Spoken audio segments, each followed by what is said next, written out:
Hello everybody, welcome to my next movie review. You've got it. I'm going to do the first of the two Deathly Hallows, Harry Potter and the Deathly Hallows movie reviews. Just something that I want to start off mentioning at the beginning of this movie review. Of course, I'm going to have to do another Harry Potter and the Deathly Hallows movie review because this is about Harry Potter and the Deathly Hallows Part 1. The other movie review is going to be Harry Potter and the Deathly Hallows Part 2. It is based on the book mentioned here, Harry Potter and the Deathly Hallows. This version here that you're seeing is actually the British version of the book. There's actually a different cover, and I've got a picture of it here that you'll see soon about what it looks like here in the States, and I've got a copy of the American version, the U.S. version of the book. At the beginning of this movie review, I wanted to start talking about the fact that at the beginning of Harry Potter and the Half-Blood Prince, Dumbledore goes and gets Harry at the Dursleys' house, and Dumbledore tells the Dursleys, hey, look, when Harry turns 18 or 17, he's going to become an adult. And when he becomes an adult, the spell that's been protecting him and the three of you is going to break. And Vernon Dursley, being the weirdo that he is, tells Dumbledore that Dumbledore's wrong, that, the adult age is 18. Well, in the Muggle world, in England, and anywhere else, the adult age is 18, but, of course, in the Wizarding world, it's 17. So, Vernon, of course, tells, Dumbledore, yeah, right, basically. And Dumbledore says, well, that's the way this cookie crumbles, basically, and that's what happens. And at the beginning of this movie, Deathly Hallows Part 1, and this, of course, here's a quick side note, this picture that you're seeing now, that's the American cover. But anyway, at the beginning of Deathly Hallows Part 1, you see Vernon and Petunia loading up their car, and you hear Vernon saying, it's no longer safe for us to be here, and he's like freaking out and everything. Well, that's what has happened. But of course, in Half-Blood Prince, they don't show that in the movie, but that's what actually had happened in the book. And what ends up happening at the beginning of this movie in Deathly Hallows, there is, the house is empty that the Dursleys lived in from, like, the beginning of the first Harry Potter in the Chamber of, or the Sorcerer's Stone. And, Harry's there by himself, and, it's like he's walking around through the house, and it's, there's nothing there. I mean, there's no furniture, no people, nothing. I mean, the house is vacant. And, it's, like almost sad in a way. And he opens up that little room that he was in the first movie as a little boy, and he's like standing there staring at it, like you can almost feel like the sorrow that Harry is feeling in this movie right then. But then what happens is all of the Order of the Phoenix show up, and of course Mad-Eye Moody, tells everybody, okay, well, since Harry still has the trace on him, which is, to protect Harry from doing any other kind of, like hanky-panky until he's 17, then, he's like, we're going to have to protect him by transforming a bunch of you into Harry so we can get Harry out of here. Of course, prior to this, and after the Dursleys leave, Severus Snape shows up at a meeting that Voldomort's holding at what appears to be the Malfoys' home. Well, what ends up happening is they kill the lady that teaches Muggle studies at Hogwarts, and Voldemort feeds the lady to Nagini, the snake, his pet snake. Then what winds up happening is, once they get Mad-Eye Moody and the rest of the Order of the Phoenix show up, they transform, everybody that agrees to take the Polyjuice potion into Harry, so that way they can successfully transport Harry out of the area so he can get taken to the Weasley's house. for Bill and Fleur's wedding.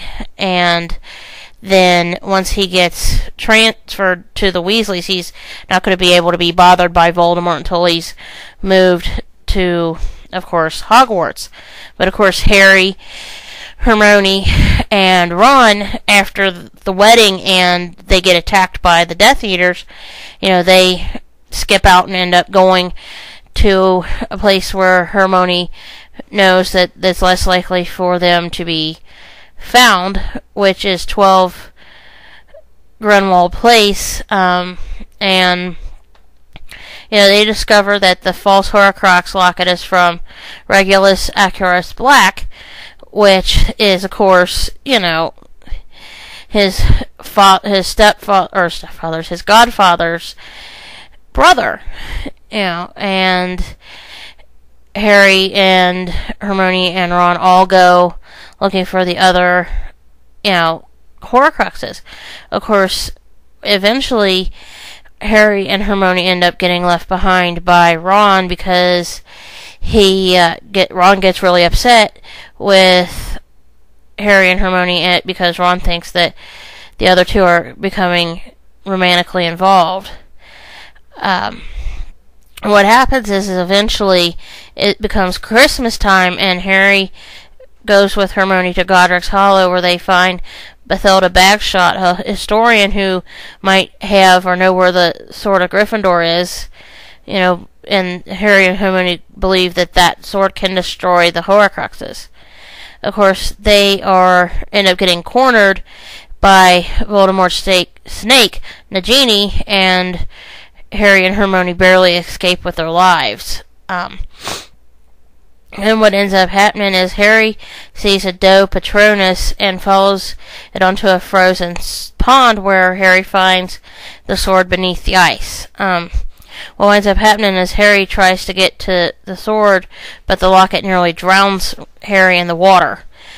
Harry gets rescued just in time by Ron, who returns to help Harry with opening the locket and destroying it. And, of course, it goes on from there. Now, this movie itself, parts of it are really, really hard to watch, especially when you're sitting there watching, like the snake, because if you've got little kids and you take them to see this movie, when Harry and Hermione go see Bathilda Bagshot, she turns into the snake, and it, of course, attacks Harry and Hermione, and, it's at one point during the movie, it looks like you go right down the mouth of the snake, and it's just, on a big screen like that, it's like, whoa, and you have to be very careful, and it's, the snake it's a python, and the thing is monster huge. And it looks like the snake itself could be, like if it was a normal snake, it could be, I'd say easily 20, 30 feet long from nose to tail, beginning to end. So, like, if you have little kids and they want to see this Harry Potter film, I would not recommend taking them to see this because it'll be pretty traumatic. Because, like I said, the snake, like, there's a couple of scenes where the snake, like, eats the Muggle teacher from Hogwarts, and then the snake attacks Harry and Hermione, and it's pretty gruesome, and that's a lot of blood and guts and violence in this movie, and there is a scene where Ron basically gets skewered, and, it's a pretty bloody, nasty, gory mess, and, I think some little kids would have a really difficult time watching, like another child getting gored, or skewered, or whatever you want to call it, and it is really hard to watch them too, especially, where it's, Ron and Hermione are, fighting, and, Harry and Hermione are fighting, and, there's one funny scene, though, where Ron and Harry are sitting there, and they're looking at this, like, flame that Hermione put in a glass, and, Harry gets given a new wand by Ron, and Harry does something to the flame, and it like makes it shoot way up, and the two of them are sitting there, and they go, "Whoa!" And Hermione comes in and says, "We gotta talk," and like the two guys are sitting there like, yeah, sure, we'll talk, and it's like they have these looks on their faces of like, okay, we didn't do it.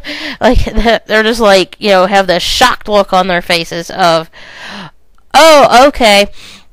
But yeah, seriously though, I do recommend watching this movie, but not with your younger kids. Like, I'd say, like, probably 9 or 10 or younger, because they'd have problems with it, especially with the snake, because, like, at the beginning of the movie where Voldemort sets the snake on the corpse of the dead lady, or of the teacher, you don't actually see Nagini eating the lady, but Voldemort says, Nagini, here's dinner, and I'm like, ew, seriously. I mean, that just, makes you go, yuck,